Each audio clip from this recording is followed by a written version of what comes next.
We'll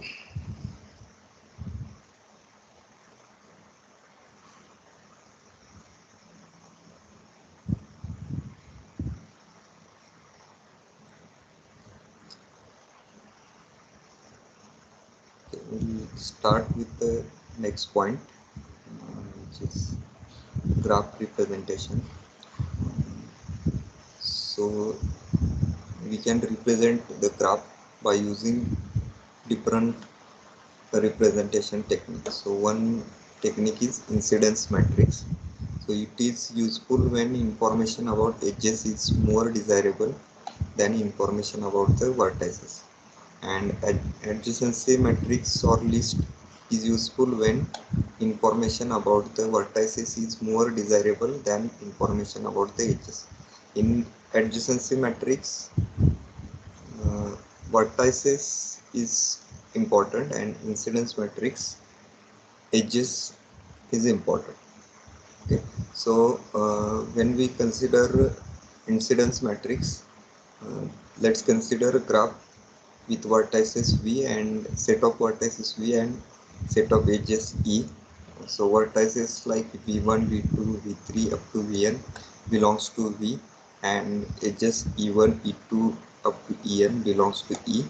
Then matrix m, incidence matrix mij, where mij is 1 when edge ej is incident. So let's see over here how.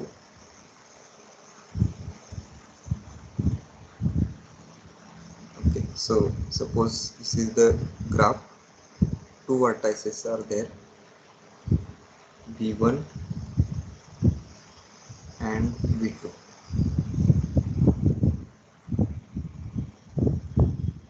Okay, and there is edge in between v1 and v2. Okay, so it is mij is 1 when edge ej.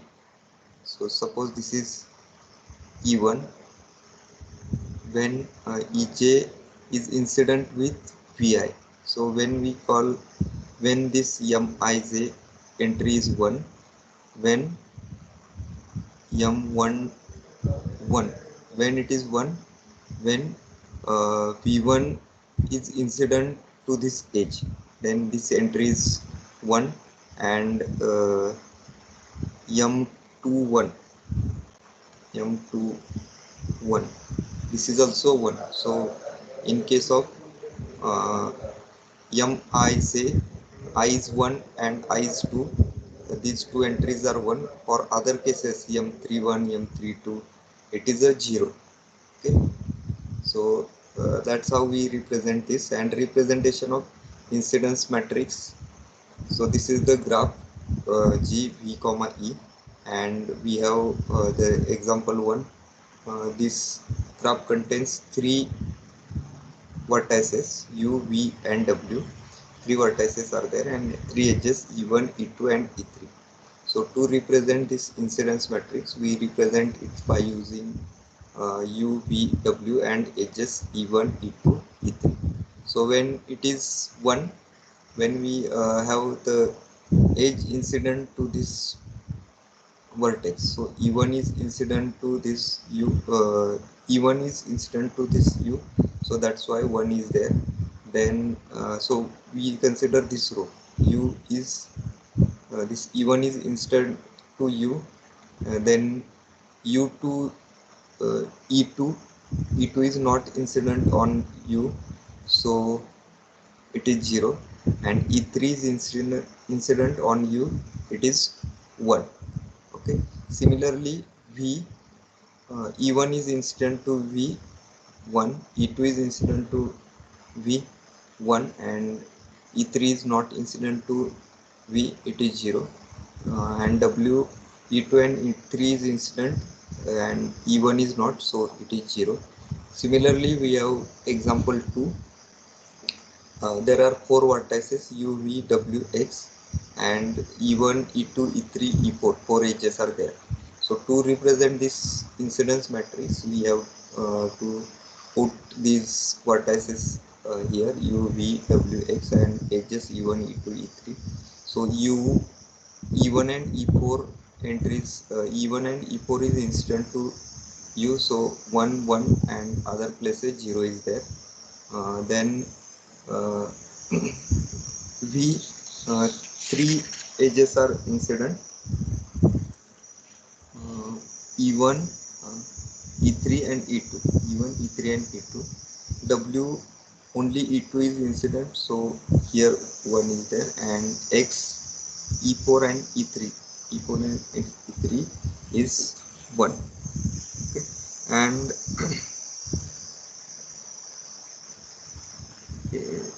so this is about the incidence matrix. Then representation of adjacency matrix. So adjacency matrix is chosen and ordering of vertices. Hence there are uh, many as n factorial matrices. So it is based on the now next representation is adjacency matrix. There are n factorial matrices possible for the given graph. Okay, so the adjacency matrix of simple graph are symmetric. So we'll see by looking at the example how it is symmetric. Then when there are relatively few edges in the graph, the adjacency matrix is sparse matrix. So only few edges are there at that time, it is sparse matrix. And directed multigraph can be represented by using aij, number of edges from vi to vj. Okay. So these are the few points related to adjacency matrix. Now we'll see the representation of adjacency matrix. Like there are n into n matrix. So suppose there are n vertices, then the matrix is n into n, where the now v mod v means number of vertices is equal to n. Then adjacency matrix is n by n. Okay, so it is represented as a is equal to aij. So aij is equal to 1 if vi comma vj is an edge of g. So this is in case of undirected graph. So it is 1 if vi comma vj is an edge of g and 0 otherwise. So for directed graph, aij is equal to 1 if vi comma vj is an edge of g from vi to vj. So vi to vj is present, then 1 and 0 otherwise. Okay. So one example is given over here in case of this adjacency matrix uvw. So what is the size of this adjacency matrix? There are three vertices in this graph, so the size of adjacency matrix is 3 into 3. Okay. And we can represent this adjacency matrix as, so I'll again redraw this matrix u, v and w, u, v and w. So when it is 1, so that we have to consider for this is the undirected graph. So if vi comma vj is an edge of g, then it is 1. So u to u, v to v, so there is a no loop as it is simple graphs. So it is a 0 0, u to u, v to v and w to w, it is a 0. Okay. And so we'll look for the vertex u to v there is a edge, then u to w there is a edge, then v to u there is a edge, and v to w there is a edge, and w to u there is a edge, w to v there is a edge. Okay. And as we know that it is symmetric, like here this part, left part, or we can say lower left part is similar to upper right part.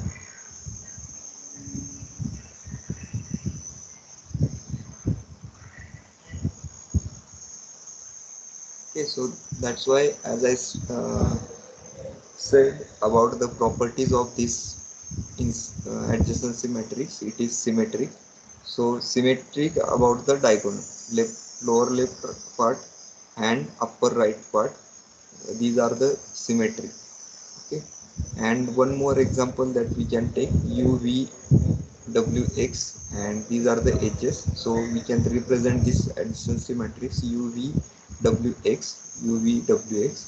So u two edges are incident to x and v, so x v and x we put 1 and other places 0.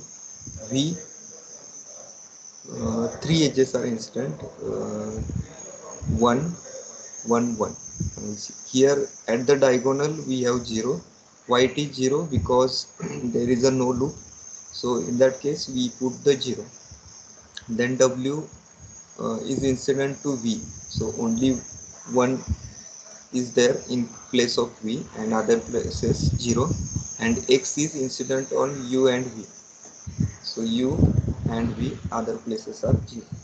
Okay, so this is about the undirected graph case. Then for the directed graph, we have UVW.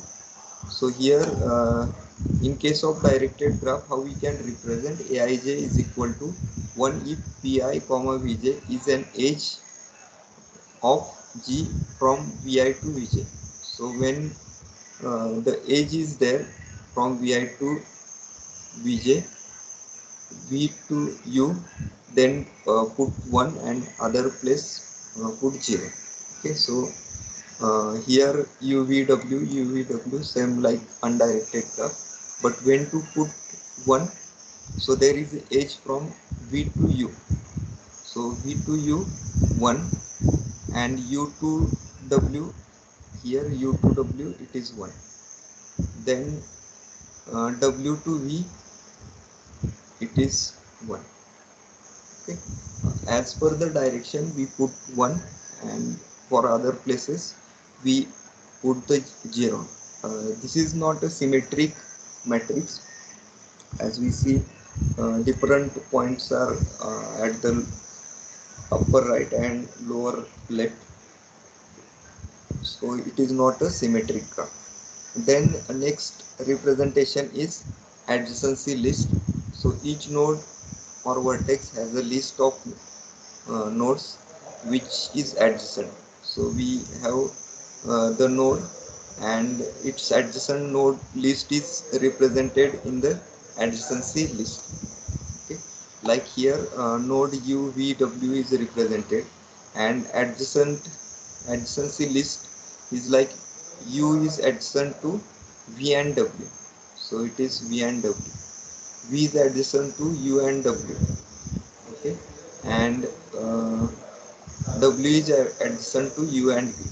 So this is the adjacency list. Now we can take one more example for the same adjacency list. This, so U is adjacent to V X, then V is adjacent to U, X and W, then W is adjacent to V and X is adjacent to U and V. Okay, likewise we can represent node and adjacency list. Okay, I hope this is clear to you all. Then next point is graph isomorphism.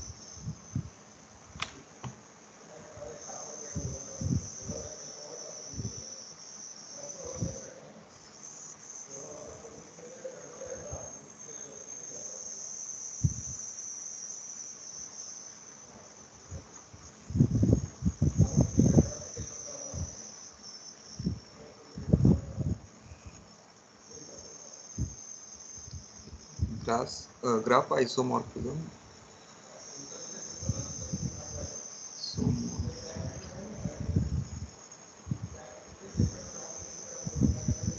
So if G is isomorphic, G1 is, if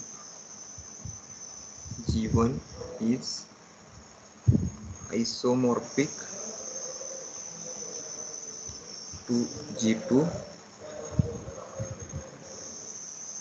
then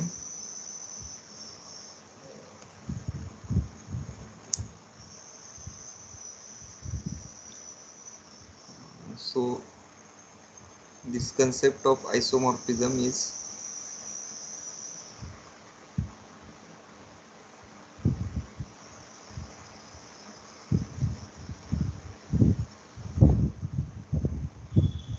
here, it is G2.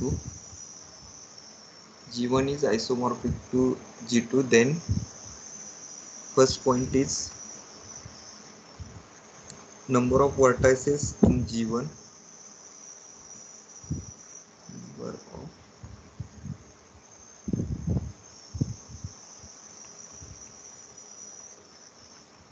G1 equal to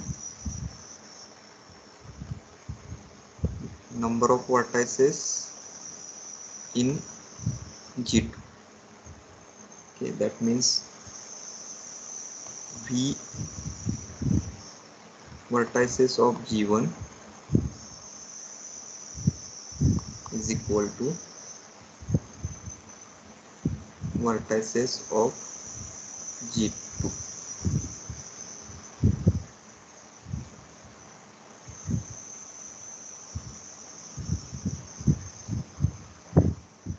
Okay, then second isomorphism concept is, this is first one, number of vertices are equal in G1 and G2. Then second is number of edges in G1 is equal to number of edges in G2. So I'll just write down E of G1. So this is, okay, is equal to E of G2.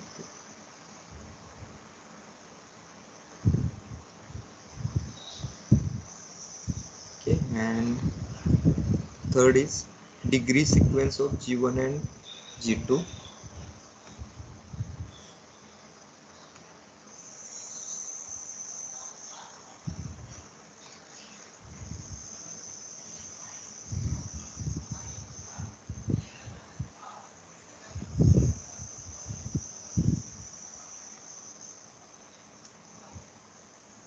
G1 and G2 must be same.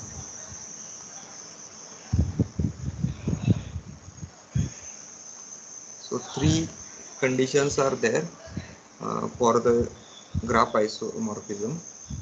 Okay, so we'll take the example and we'll try to see three conditions of this isomorphism. So example,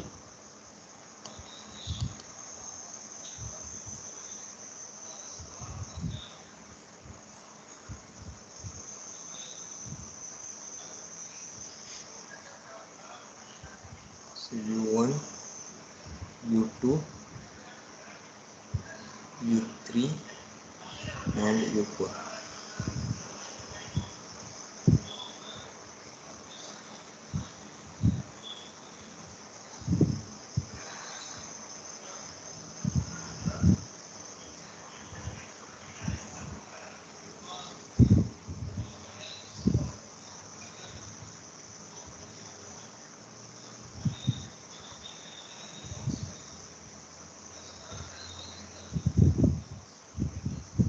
So U1, U2, U3 and U4. So this is G1 graph 1 and this is G2. Okay, so the example is that you have to solve that, or you have to prove that these two graphs are isomorphic to each other, or these two graphs are not isomorphic to each other. Okay, so to do so, we have to see first condition, number of vertices. So here also number of vertices are same, 4, 4. So you can say that number of vertices in G1 is equal to 4. Number of vertices in G2 is equal to 4. First condition is satisfied. Then second condition, number of edges in G1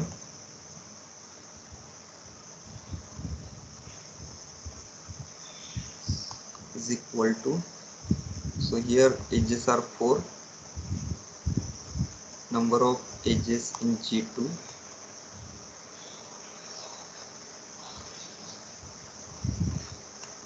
is equal to 4. 1, 2, 3 and 4. 4 edges are there. Okay, so second condition is also satisfied. And now third and most important condition is degree sequence of G1 and G2 must be same. Okay, so what is the degree of U1? This is 2, degree of U2 is 2, degree of U3 is 2. So we can find out the degree of this graph 1, degree of nodes in a graph 1 or degree of vertices in a graph 1. So degree of U1 is equal to 2. Same way degree of U2 is equal to 2. Degree of U3 is equal to 2. Degree of U4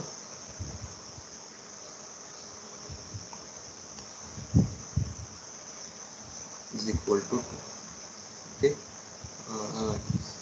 here we can say that x1, x2, x3 or u1, u2, u3 you can keep as it is, or x1, x2, x3, x4. Okay, so here also we can see that degree of each node, degree of x1 is equal to 2, x2 is equal to 2. I'll just write down in short form, x3 is equal to 2, x4 is equal to 2. Okay, so hence third condition is also satisfied, which is degree of sequence of G1 and G2 must be same. So therefore we can say that G1 is isomorphic to G2. Okay, so now we will see that next point.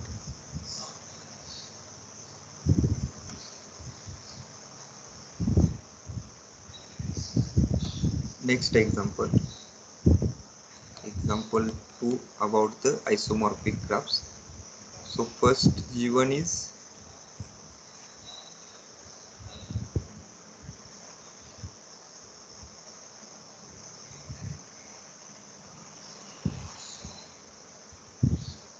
this is G1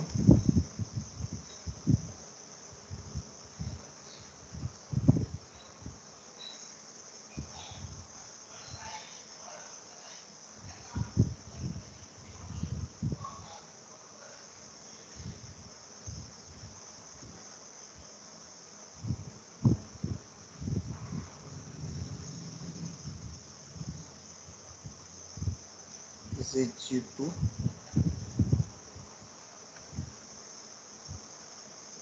and G3 is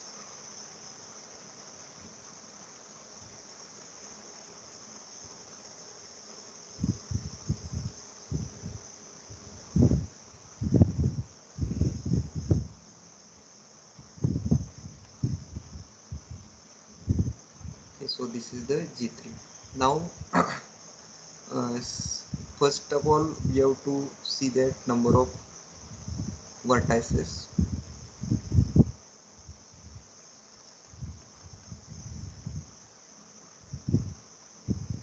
in G1 is 4, G2 4, G3 4.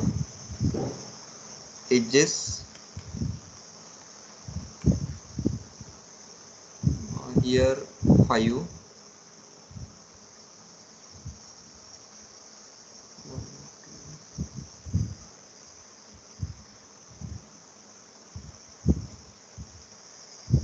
here 5. So edges are 1, 2, 3 and middle 2. Total 5 edges are there, and here 4 edges. So this G3 is not isomorphic to G1 and G2. Now here itself we can say that G3 is not isomorphic to G1 and G2. Now we have to check for the third condition, which is degree of each node. So I'll just write here itself degree is 3,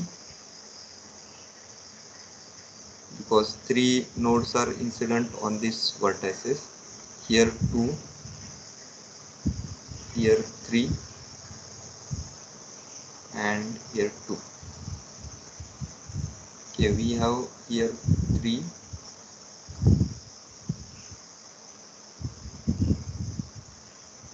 3, 2 and 2. Okay, so degree sequences means there are 2 nodes of degree 2 in G1, in G2 also 2 nodes of degree 3, and 2 nodes of degree 2 in G1 and 2 nodes of degree 2 in G2. So these two graphs are isomorphic to each other. So we can say that G1 is isomorphic to G2. Okay, so next connectivity and path problem that we discuss in next video. Thank you.